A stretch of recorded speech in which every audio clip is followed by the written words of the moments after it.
Ça tourne. Je vais continuer donc le mystère des pirates.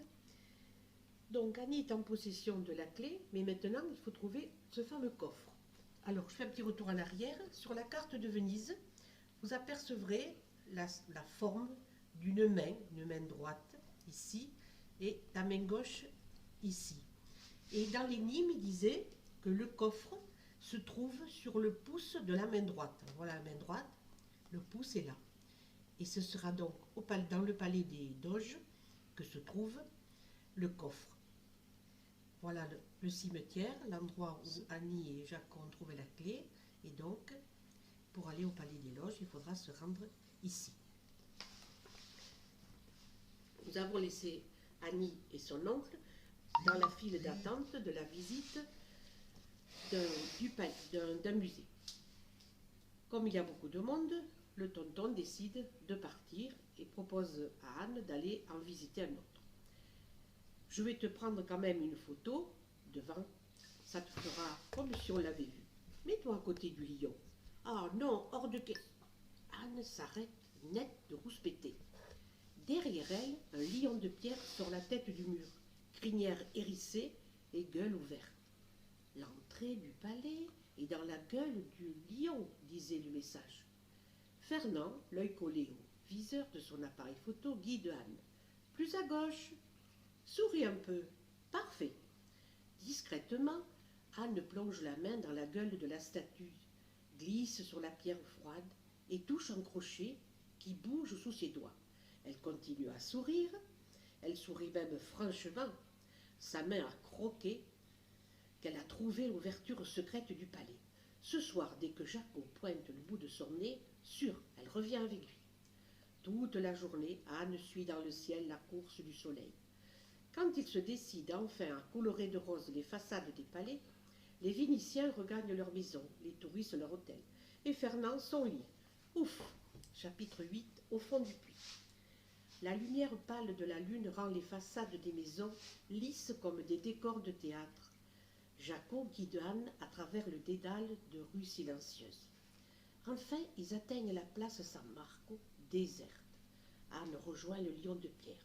Enfonçant la main dans sa gueule, elle tire sur le crochet qui cède. Dans un grincement sourd, une trappe s'ouvre à leurs pieds. Un courant d'air froid s'en échappe, un escalier plonge dans les profondeurs du sol. Anne commence à descendre, Jaco derrière elle. Après une dizaine de marches, un long couloir humide s'étend devant eux. Soudain, la dalle de pierre se referme sur leur tête. De petits claquements se font entendre.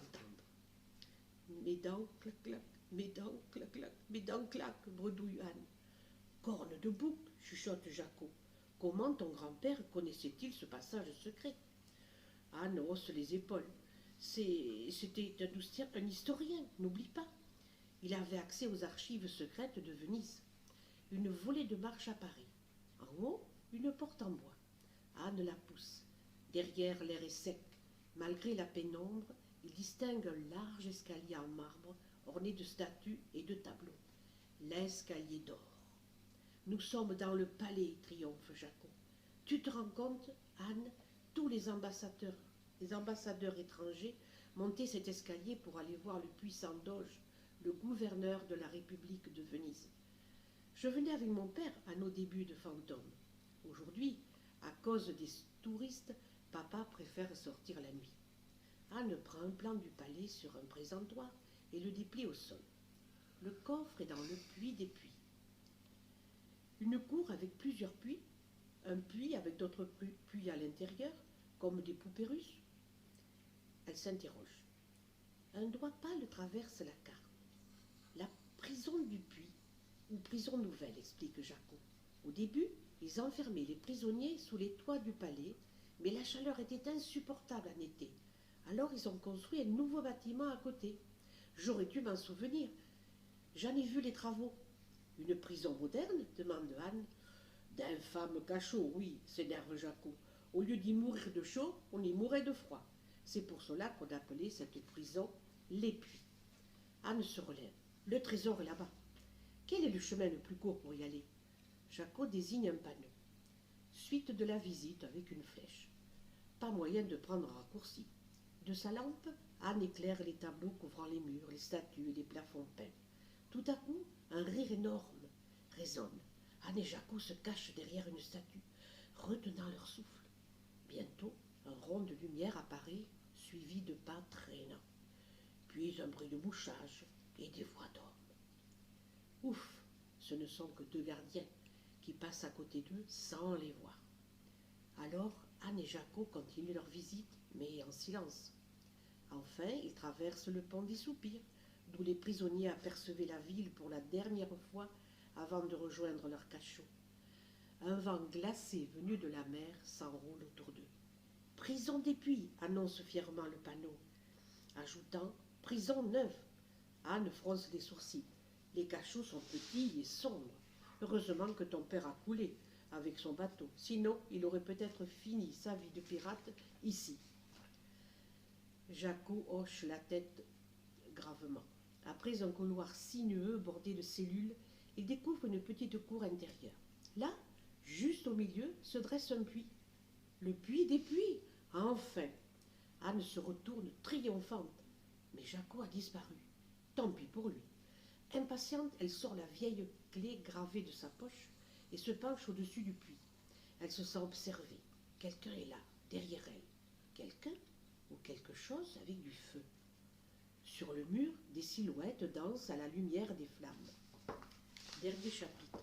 Un océan d'émeraudes. Anne s'adosse au puits en tremblant. Devant elle se tient le capitaine Jacques le Rouge, sévère, armé de son sabre et d'une torche. Il est entouré de ses hommes d'équipage, les pirates du tableau de l'Académie. Jaco, lui aussi, a réapparu. Il chuchote. « Je te présente notre capitaine, papa. » « Assez de bavardage, tranche le capitaine d'une voix grave. Venise est une ville magnifique, mais trop petite pour y passer son éternité. Depuis des années, nous cherchons de l'aide pour retrouver notre coffre. Hélas, jusque-là, nous n'avons réussi qu'à effrayer les pauvres gens que nous voulions convaincre de nous aider. Seule une Bonnie comme toi est assez courageuse pour nous affronter, assez intelligente pour retrouver le coffre et assez forte pour le remonter du puits. Anne bafoue. Je suis désolée, grand-père n'aurait pas dû voler votre trésor. Je ne comprends pas ce qu'il s'est passé. Alors le rire du capitaine se cogne au vide des cachots. Jaco, tu ne lui as pas dit? Alphonse Bonny a simplement mis le trésor en lieu sûr pour qu'il reste dans notre famille. Notre famille? Petite, dit Jacques le Rouge. Ton grand-père est mon arrière-petit-fils. Il s'appelait Alphonse Bonny, comme tu t'appelles, Anne Bonny, et moi, Jacques Bonny. Le Rouge est mon petit surnom, à cause de mes relations chaleureuses avec mes ennemis. Tu es une descendante de pirates.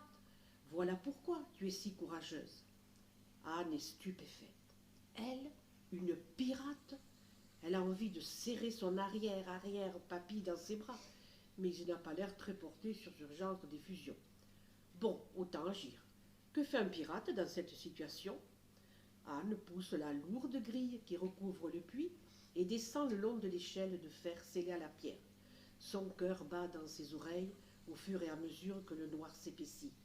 Enfin, elle pose un pied prudent. Petite flaque d'eau, sol stable. Rien par terre, mais à force de tâtonner sur le mur sec, ses doigts repèrent un creux dans la pierre. Au fond du creux, disait le message, un coffre, le trésor, je l'ai. En haut, le silence inquiet fait place à des respirations émues. Les pauvres, mieux vaut ne pas se les faire attendre. Anne tire le coffre à elle, qu'il est lourd. Elle n'y arrivera pas comme ça. Elle défait sa ceinture, entoure le coffre avec pour mieux l'empoigner. Elle le remonte en le faisant glisser d'un barreau à l'autre, d'une main se tenant de l'autre à l'échelle. Enfin, elle arrive en haut, transpirante et épuisée. Elle lâche le coffre devant Jacques le Rouge, qui tombe à genoux, les yeux brillants. Anne sort la clé gravée de sa poche et ouvre le coffre sans un grincement.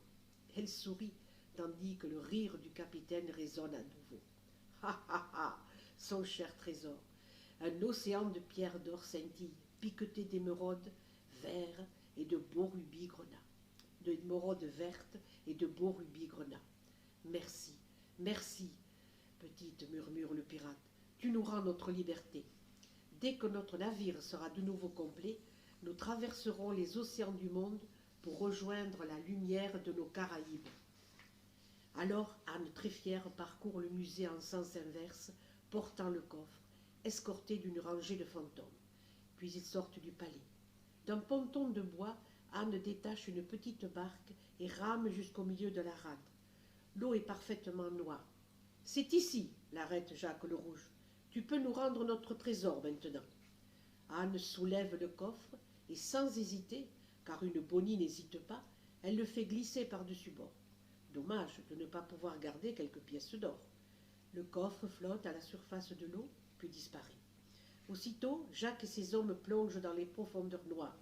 La main de Jacquot traverse doucement celle d'Anne quand il lui dit « Adieu, ma chère pirate. Un jour tu viendras aux Caraïbes, j'en suis sûre. Alors je te retrouverai. » Anne a les yeux qui piquent, le froid sans aucun doute. Les Caraïbes sont si loin. Soudain, 3 mâts pointent à la surface de l'eau, puis des voiles, un pont et une coque. Le navire, transpercé par la lueur de la lune, flotte un peu devant Anne, comme hésitant, tout son équipage absorbé par la manœuvre. Enfin, il part au large, un jeune garçon fantôme fièrement dressé à l'avant. Anne reste longtemps là, sur la barque, rêveuse. Quelques heures plus tard, Fernand et Anne roulent leurs valises jusqu'à la gare. Le temps de poster une carte pour Ludivine, le contrôleur crie déjà « Attenzione, attenzione, il treno per Parigi sta pertanto ». Le train démarre. Fernand se cale confortablement dans la banquette et lance « Alors, cara mia e bella Venezia ?» Reposant, non, ce petit séjour. Cet été, à nous l'Angleterre. Yes, you do? Dit Anne, tonton, cet été, je préférerais faire un stage de voile. Ma nièce sur un bateau? Tonton, je suis sérieuse. Fernand hausse les épaules. Après tout, pourquoi pas? C'est bizarre. J'ai toujours eu envie de partir en bateau, moi aussi. Je dois avoir l'âme d'un pirate. Fernand Bonny, le féroce pirate, ça a de l'allure, non? Anne lui sourit. C'est décidé. L'année prochaine, elle emmène son tonton Bonny préféré aux Caraïbes. Et voilà, la fin de notre petit roman. Je vous remercie de m'avoir écouté. À bientôt.